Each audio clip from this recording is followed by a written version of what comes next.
This ILLOWA FCA Game of the Week is sponsored by Shaw Wellness, Steve and Shelley Shaw, Advocare Independent Distributors. To learn more, go to shawwellness.com. Dubuque Wahlert and Davenport Assumption meet up on a Thursday night in an intriguing non-district matchup. Over the last 3 games, the Eagles have had their games decided by 5 points or less. As for the Knights, they've outscored their opponents 160-13. The Knights parade right downfield on homecoming. On 3rd and a ton, Elijah Williams picks up 4 tons. He makes his way downfield some 64 yards, all the way to the 25, setting up Assumption's first touchdown. And it's Patrick Schwartzoff slipping free and dashing 22 yards into the end zone. It's 7-0 home team.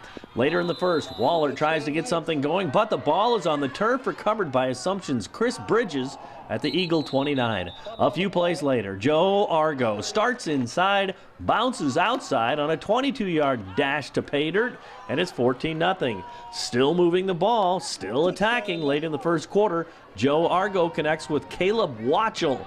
It's a 55-yard catch and run, extending the lead to 21-0. Late in the second quarter, Assumption wants more. That's Argo to Connor Lindemann. A big gain into the red zone. Argo later limps off with a knee issue. And as time expires in the half, Nate Campbell boots a 28-yard field goal, 24-0 Knights at the half. Third quarter, it's Jace Levi coming in at quarterback for the Knights to direct the offense. Now Wahlert looking for the spark. 3rd and 1. Assumption's Daniel Jaden. Big hit for the loss. Now the Eagle defense plays some inspired D as well. That's John Patrick and Blake Bradley stopping the Knights' attack cold and bold. The Knights fumble away a punt and the Eagles convert as Christopher Ripley gives to Mason Flynn. 4-yard touchdown cuts it to 24-7. Assumption inserts Chris Bridges at quarterback, and he later limps off as well. The Knights punting. It is blocked by Ryan Weber. Scoops and scores from the 25, and it's just 24-14. The Knights put Argo back on the field, and he looks good. He shakes a man for first down yardage to midfield.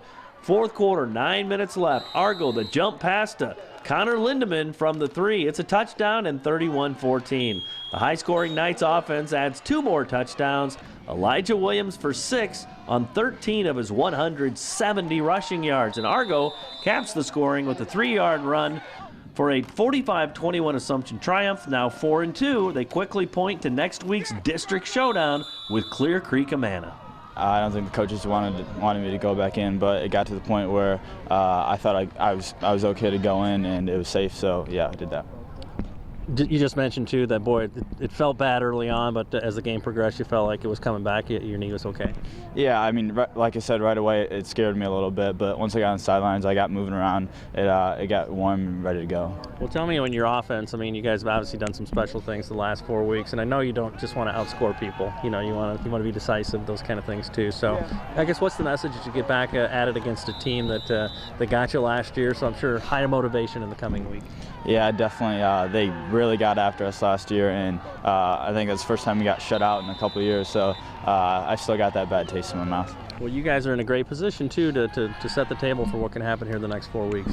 Yep, we've been playing well at district football. I think we've only allowed 13 points, so we've been playing well. We just got to keep that up.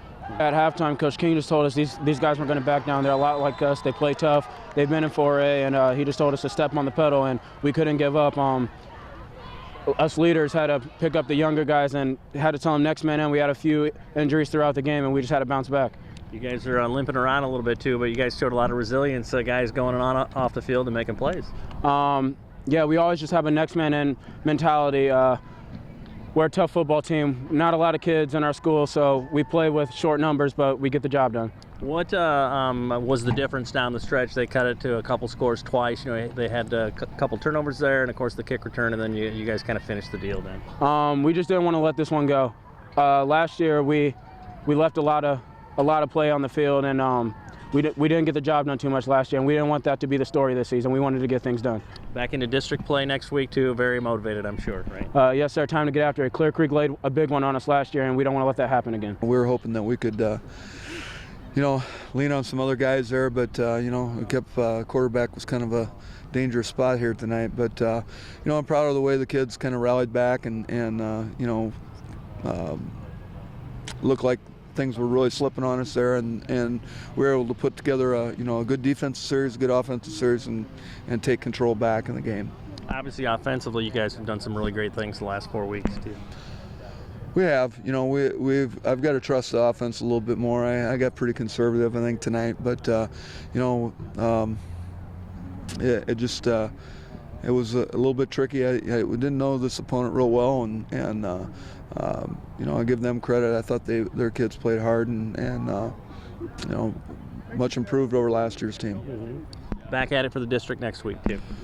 Yeah, we have Clear Creek Amana here on next Thursday night, so we're they kind of put it to us last year. So I think hopefully our guys will be motivated and ready to play football next week. Hey, are you ready to start Fellowship of Christian Athletes at your college, high school, or middle school? To find out how, you can contact me or check out our website at ILLOWAFCA.org. With this FCA Game of the Week, I'm Dan Pearson.